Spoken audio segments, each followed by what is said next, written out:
Hello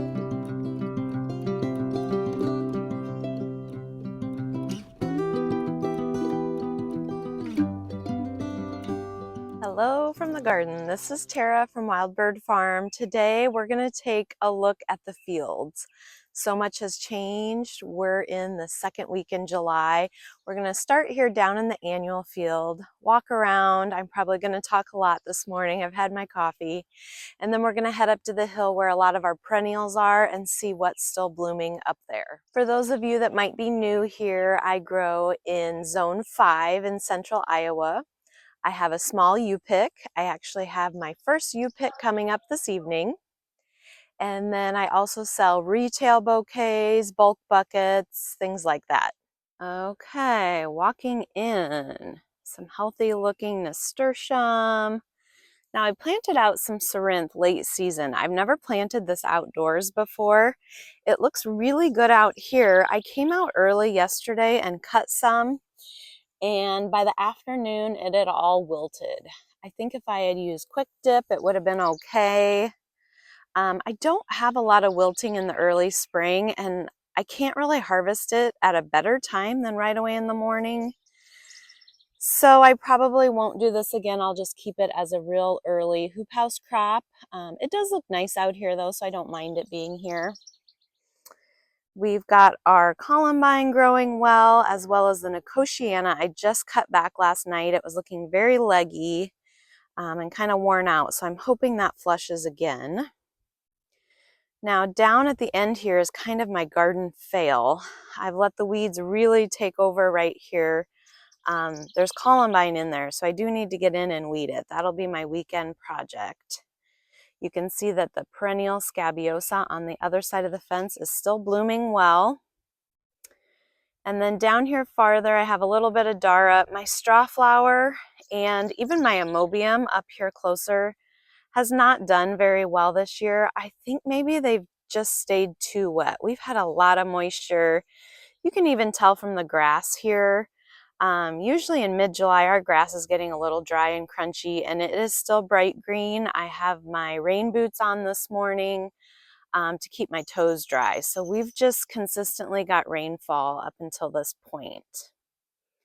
Now we're on the far south side of the field, and the dahlias are having, so far, knock on wood, a banner year. You can see the organza bags that I've started putting on the blooms because I did notice a few squash beetles and other little varmints that like to get in and chew on the petals. So that's still something I'm doing. I put these rows very close together this year, straw down the middle. I would say I put them a little too close with this great growing year that we're having. I mean, I can still walk down them easily, but by the end of the season, it might be a little tight. So this is where the majority of my dahlias are. I have 2 rows in another bed. Looking very, very good so far.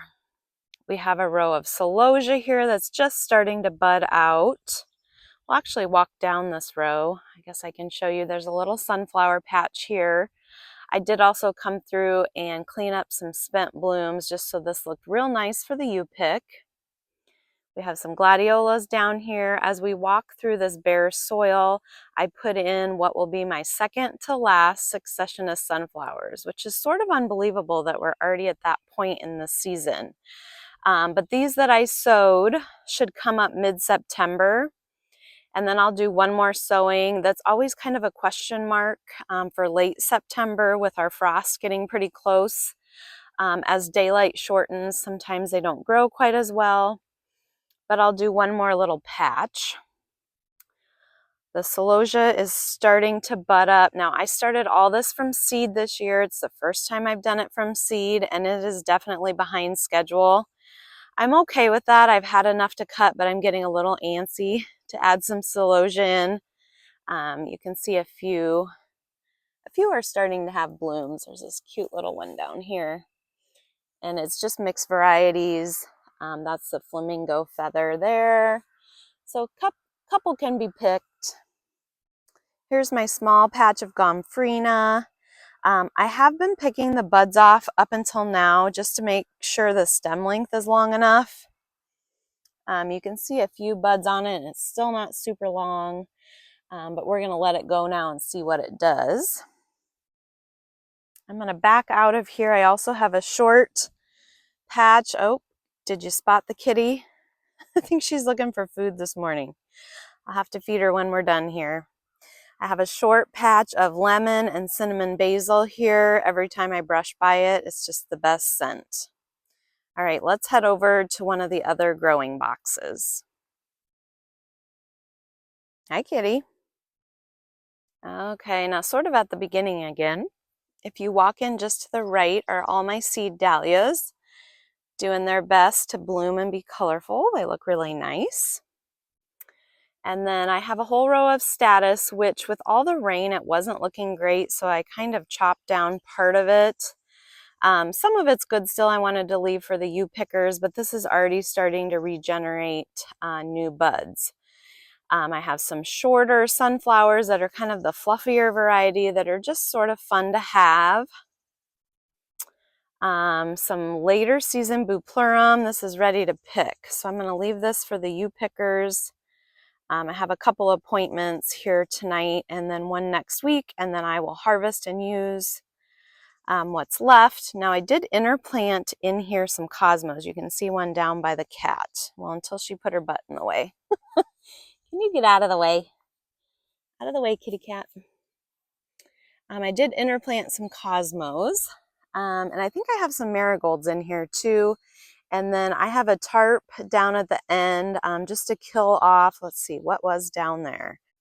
It ended up being weedy, but it was supposed to be cress. So we're just kind of getting that area ready to plant. The zinnias that here will break, and I'll run over and we can talk about those quick. I don't know about you, but over the last 5 years that I've really been growing crops, we have had a huge problem with Japanese beetles. Even before I started in with flowers, we had a raspberry patch that would just get decimated every year from Japanese beetles. So I've done a couple of things. I actually put a whole video together on this, so go back and watch that if you haven't. But the things that seem to be working just in real short order here are milky spore, which I applied this spring and I'll do again in the fall. And then I'm also netting my zinnias. Zinnias I haven't been able to use for the last couple of years because they just congregate on them and decimate them. So I'm battling them this year. This is bird netting. I just got this off of Amazon. It is 10 feet wide by 30 feet long, so it fits my 25-foot row very well. We just use plastic conduit from the hardware store to make our hoops.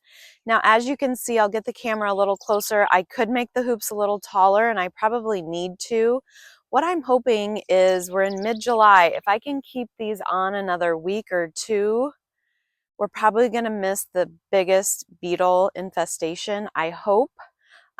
So then the cloth can come off because the plants are pushing the top of that. Let me take you off the tripod and we can look a little closer. Okay, so we're just going to walk down the row. Now I have bricks and some little wires just holding this netting down. You don't need anything near as serious. Oh, look, there's one that got through in there. Hold on while I kill that thing. Oh, I didn't kill it, I knocked it off. So a couple have gotten under there, but as you can see, most of the leaves look pretty good and the flowers look okay. But as I was saying, this is a lot easier, at least for me, it has been to hold down than traditional like frost cloth or something like that. It's super lightweight. I think the wind maybe passes through it rather than battling it.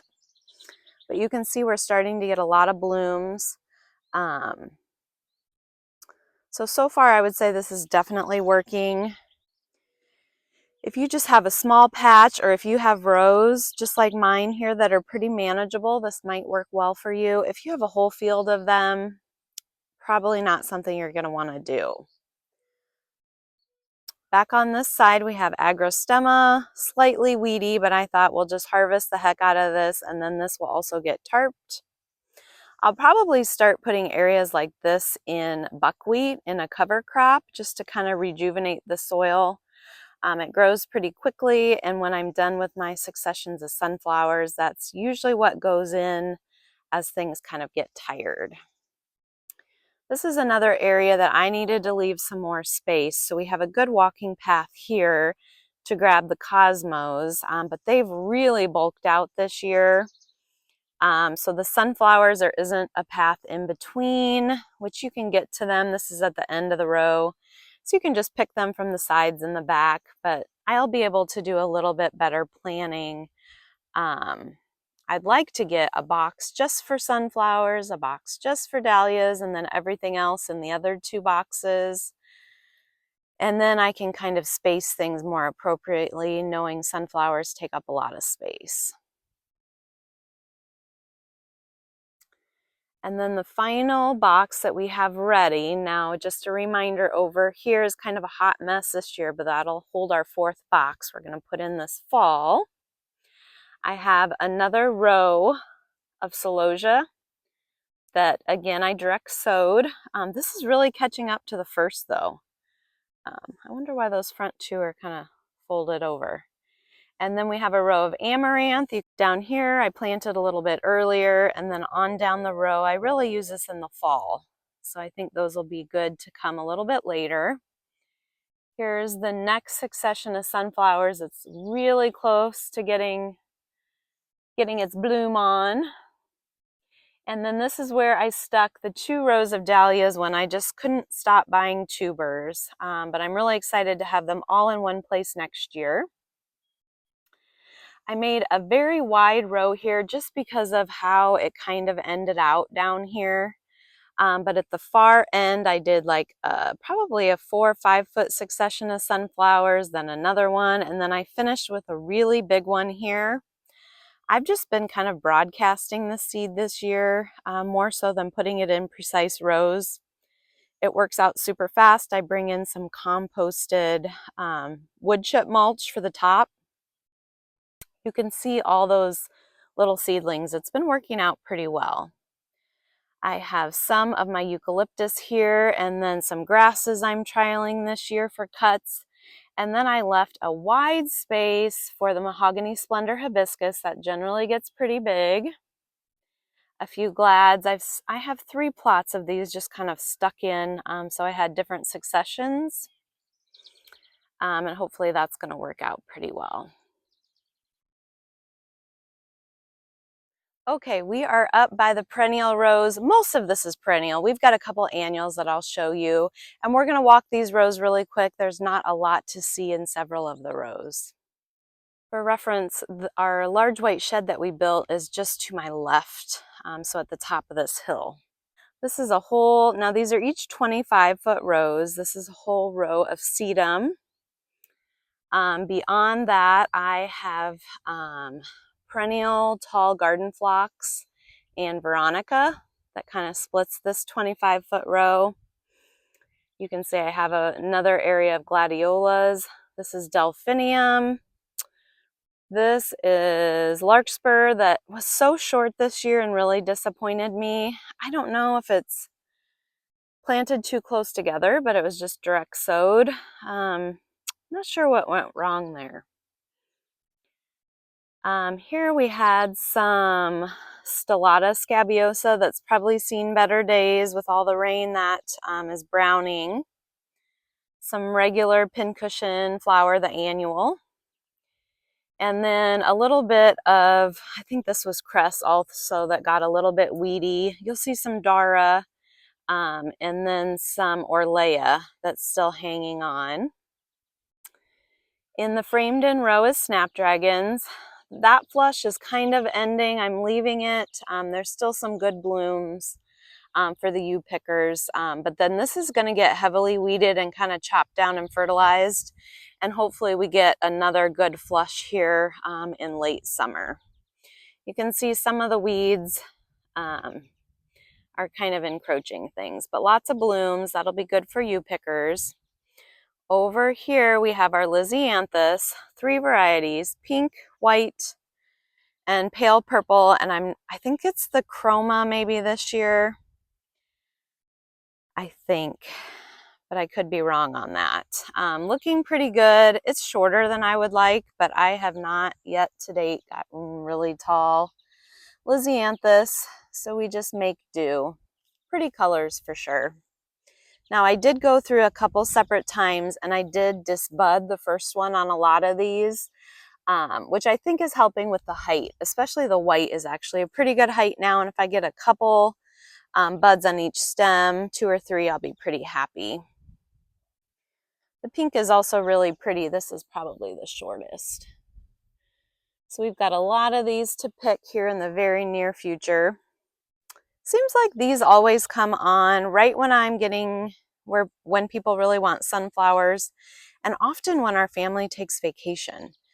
So I maybe need to look into an earlier and later variety to see if I can sort of split some of this up. All right, we have some Queen Anne's lace that's self-sowed, the Baptisia that of course has already bloomed.